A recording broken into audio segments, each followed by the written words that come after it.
If you're much too compliant, people will think that you're weak. If you're too rigid, people will think that you're impossible. If you're too good looking, people will envy you. If you're unattractive, people will avoid you. If you're too successful, people will want to see you fail. If you failed a lot, people will look down on you. Now, we could go on forever like this, but the pattern will not change. We are naturally drawn to appreciate the middle way, the center, not the extremes. Unfortunately, this is what causes us to embrace mediocrity, even though it's not what we really want. Balance is not only a value, it's a law.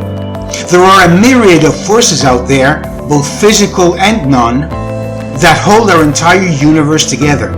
And science tells us that if only one of these forces, gravity for example, were just a tad weaker or stronger than what it is, matter wouldn't have been able to form, let alone galaxies with their suns and planets, including us. These forces must maintain a state of balance that they have achieved in eons of evolution of the cosmos. But there are other forces, such as the emotional and mental ones, that we must learn to manage. But it certainly won't happen by looking for a comfortable point in the middle. There are two ways to achieve balance. The first one is by compromising, which is by far the most utilized one, and which consists in choosing a common ground between two different positions, which may even involve several parties, like in business for example, where we seek and find the best solution between whatever we have to offer and the best possible deal we can get out of it.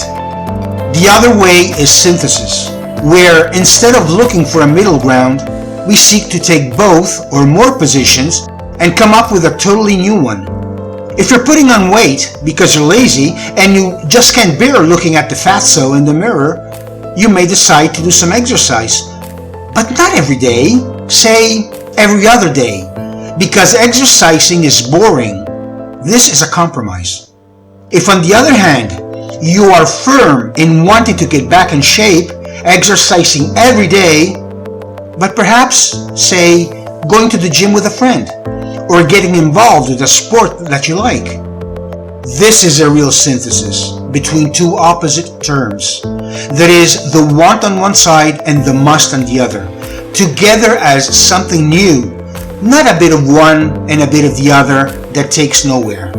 This is balance that you can apply in every area of your life, making you grow as you do it. Every evolution is based on this process, whereas compromise is a highly egoistic and basically utilitarian solution. Synthesis takes the best of two terms that somehow contribute to something together.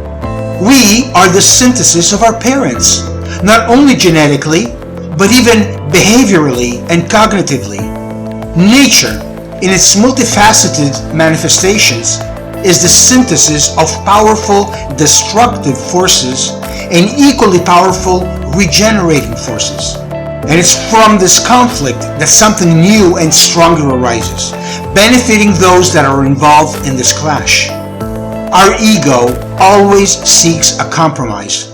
It doesn't want dynamism, it wants staticity, because it has more control over this. Life is dynamic, however. It pushes you forward. It emboldens you, it improves you, it elevates you. It doesn't allow you to stagnate. And it's in this eternal strife between our unrestrainable quest for pleasure and our need to grow that the law of balance finds its ultimate purpose. In your relationships, in your work, don't just aim at avoiding to rock the boat, at not getting too much involved, at just getting the best out of a situation. Expose yourself. Don't be afraid to dare when it comes to give and be the best of yourself, because whatever you put on the table is but just a tiny part of something much bigger that you'll get back. All of nature works like this. What makes you think that you're an exception?